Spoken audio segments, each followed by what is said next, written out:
DVD maths academy में आपका हार्दिक स्वागत है।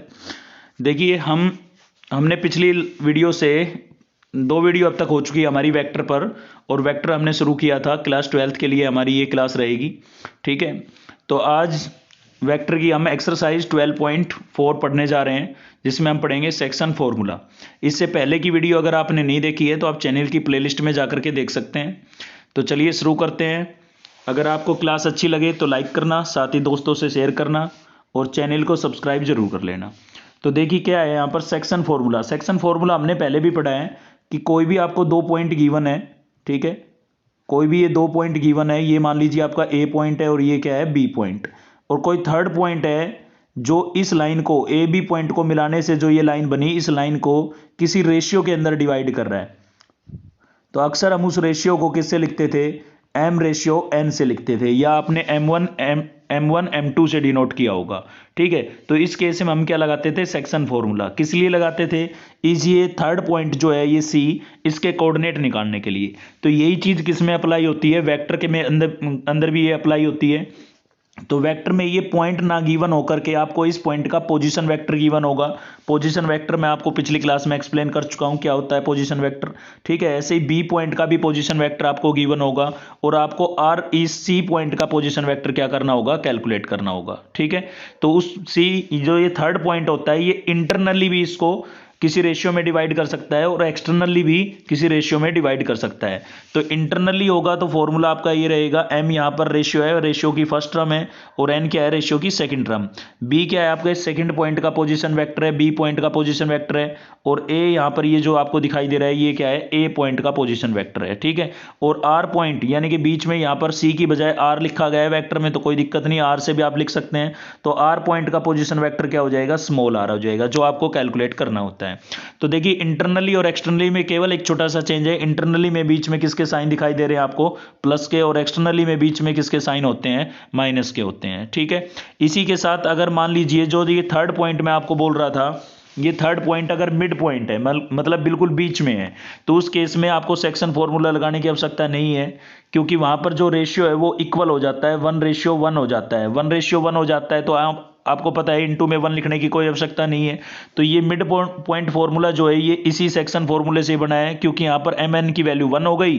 अब 1 हो गई तो रिजल्ट ये हो जाएगा आपके पास, यानी कि मिड पॉइंट फॉर्मूला सीधा क्या रहेगा, position vector of first point plus position vector of second point और डिवाइडेड बाई 2, यानी कि a + b/2।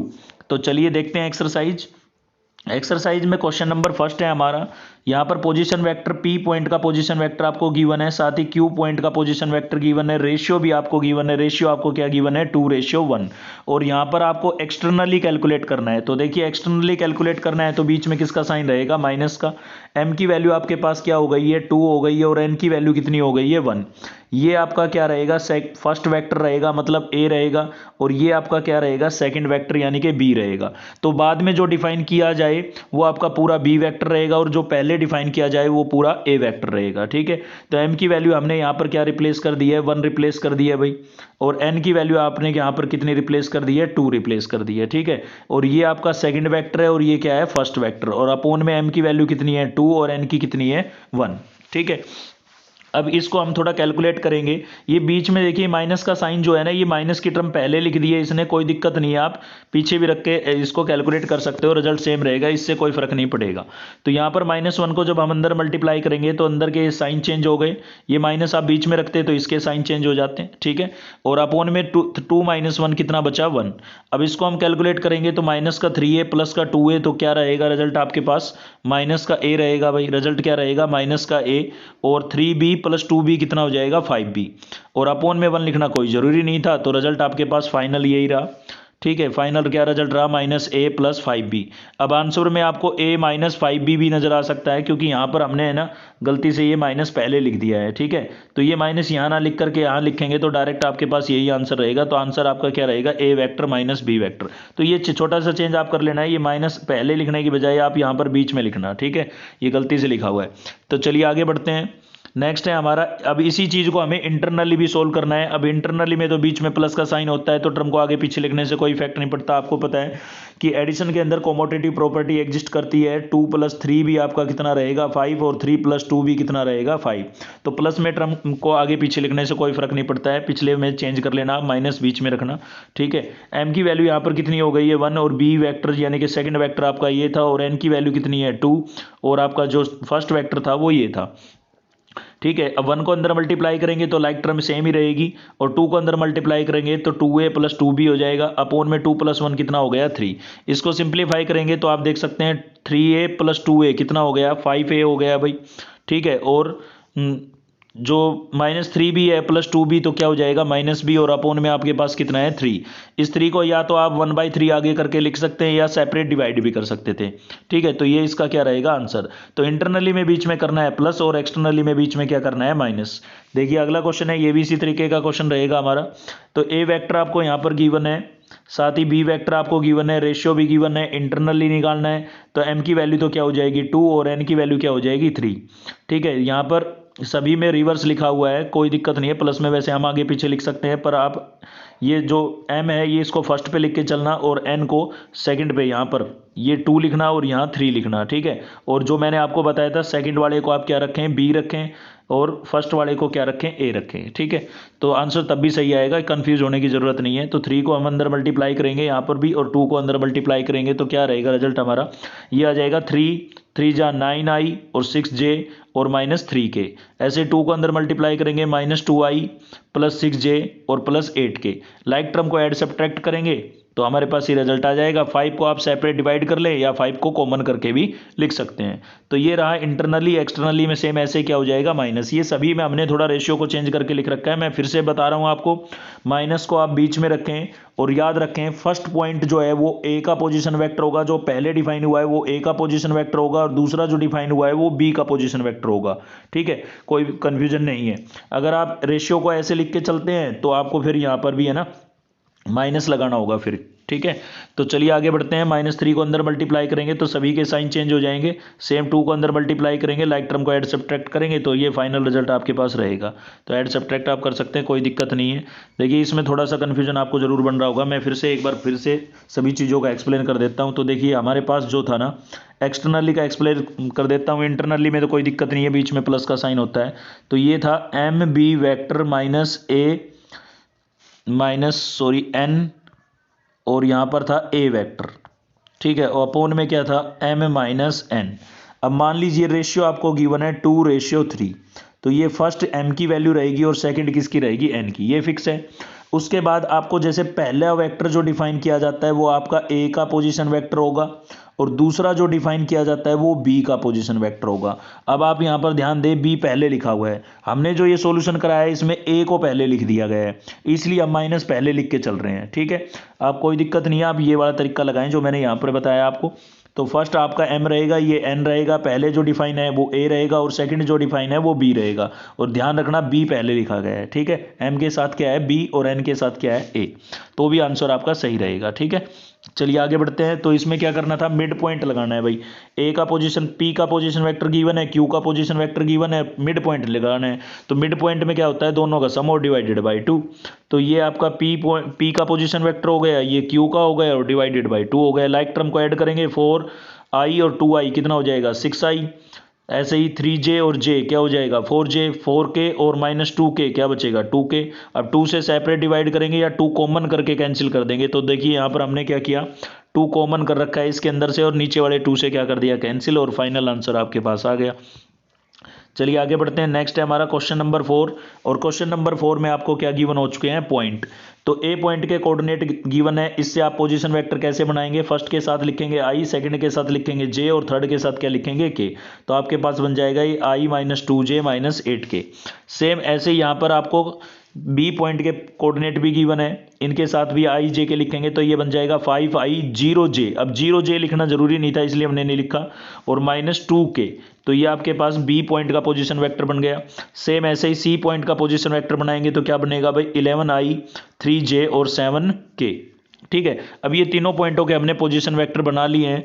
हमें यहाँ पर करना क्या था, हमें यहाँ पर प्रूव करना है कि यहाँ पर जो रेशियो यहाँ पर हमें कैलकुलेट करना है, क्या कैलकुलेट करना है रेशियो। तो दो तरीके से इस क्वेश्चन को आप सोल्व कर सकते हैं। एक तो देखिए यहाँ पर हमने ये कोलिनियर की कंडीशन जो आपने पढ़ी थी ना, एक वेक्टर दूसरे का m टाइम जो होगा वो वाली कंडीशन लगाई है। तो ये थोड़ा सा कॉम्प्लिकेटेड रहेगा, समझने में थोड़ी सी कठिनाई रहेगी। इससे आसान तरीका रहेगा हमारा ये वाला जो हम 10th में भी अप्लाई करते थे। तो चलिए इसी से समझते हैं। तो देखिए क्या करेंगे, इसमें हम रेशियो को क्या कर लेंगे, लेट कर लेंगे भाई। यहाँ पर रेशियो को क्या कर लेंगे, लेट। तो हमने रेशियो क्या लेट कर लिया, k/1। तो m की वैल्यू हो गई आपकी k और n की वैल्यू कितनी हो गई 1। अब एक पॉइंट है जो बाकी दो पॉइंटों को ज्वाइन करने से जो लाइन बनी उसको इंटरनली क्या कर रहा है, डिवाइड कर रहा है। ऐसे केस में अगर क्वेश्चन में एक्सप्लेन नहीं किया गया है कि इंटरनली है एक्सटर्नली, तो आप इंटरनली ही लेट करके चलेंगे, ठीक है। तो वो बीच का पॉइंट था, एक ए पॉइंट है, एक बी है और एक क्या है, सी। तो बीच का पॉइंट कौन सा है, बी। तो बी वेक्टर को हम यहाँ पर कैलकुलेट करेंगे। तो बी वेक्टर इक्वल्स टू क्या हो जाएगा, m टाइम्स ऑफ सी। मैंने बोला था सेकंड वाला, यानी कि बाद में जो डिफाइन होता है। तो सी पहले लिखा जाएगा और n के साथ क्या लिखा जाएगा, a, और अपोन में क्या आ जाएगा, m प्लस n। देखिए थोड़ा सा कंफ्यूजन है क्योंकि यहाँ पर b की जगह किसने ले ली है, c ने। तो आप ध्यान से समझे, पहला कौन सा है, a, लास्ट का कौन सा है, सी। तो इन दोनों में ही तो आपका क्या लगेगा, सेक्शन फॉर्मूला। ये बीच में जो होता है ये तो हम कैलकुलेट करते हैं ना, लेकिन अब की बार ये गिवन है क्योंकि हमें अब की बार क्या कैलकुलेट करना है, रेशियो कैलकुलेट करना है। तो बी की बजाय क्या लिखेंगे आप, सी लिखेंगे, इसलिए यहाँ पर सी लिखा हुआ है। और ए तो आपका ए ही है, तो ये सेम रहेगा। और अपोन में क्या होता है, m प्लस n।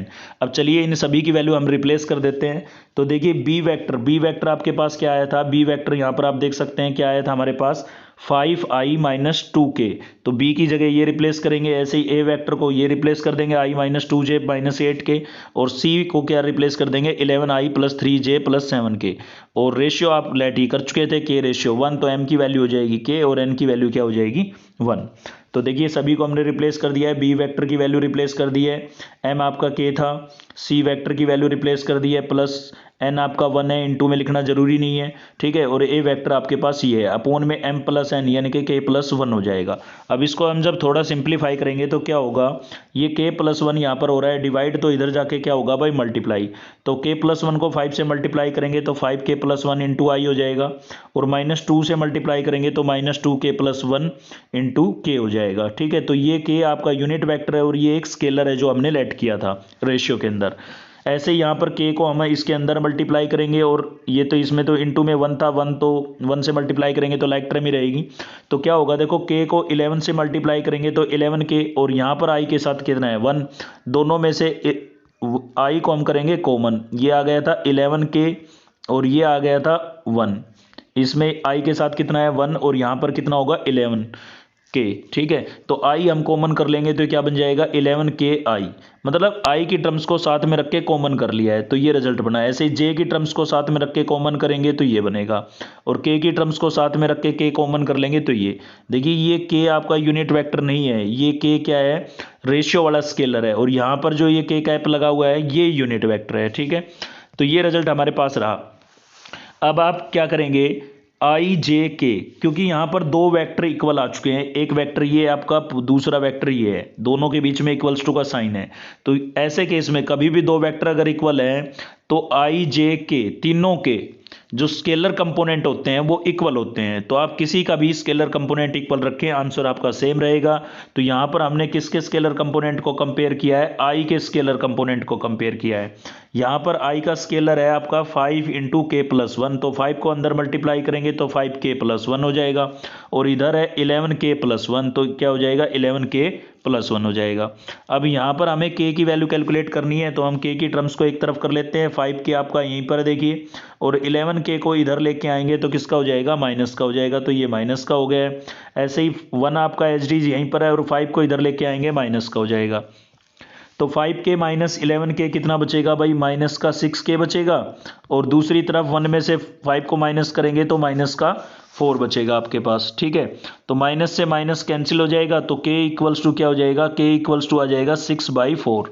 अब 6/4 को आप कैंसिल करेंगे, सॉरी 4/6, 4/6 हो जाएगा, क्योंकि ये 6 यहाँ पर मल्टीप्लाई हो रहा है। मैं फिर से आपको थोड़ा लिख के बता देता हूँ। देखिए इधर बचा है हमारे पास -6k और उधर है -4। तो क्या होगा, k इक्वल्स टू क्या हो जाएगा भाई, -4/6 हो जाएगा माइनस का। तो माइनस से माइनस कैंसिल, 2 2 जा 4 और 2 3 जा 6। तो रेशियो क्या बन गया, 2/3 यानी कि 2:3 बन गया है। ठीक है, जो कि इस क्वेश्चन का क्या रहेगा आंसर। तो छोटी सी एक्सरसाइज थी, इसी के साथ ये एक्सरसाइज आपकी कंप्लीट हो गई है। चलिए नेक्स्ट एक्सरसाइज को हम अगली वीडियो के अंदर शुरू करेंगे। तो मिलते हैं नेक्स्ट वीडियो में। अगर आपको वीडियो अच्छी लगी तो लाइक करें, साथ ही चैनल को सब्सक्राइब कर लें और बेल आइकन दबाना ना भूलें ताकि नेक्स्ट वीडियो का नोटिफिकेशन आपको मिलता रहे। Thank you.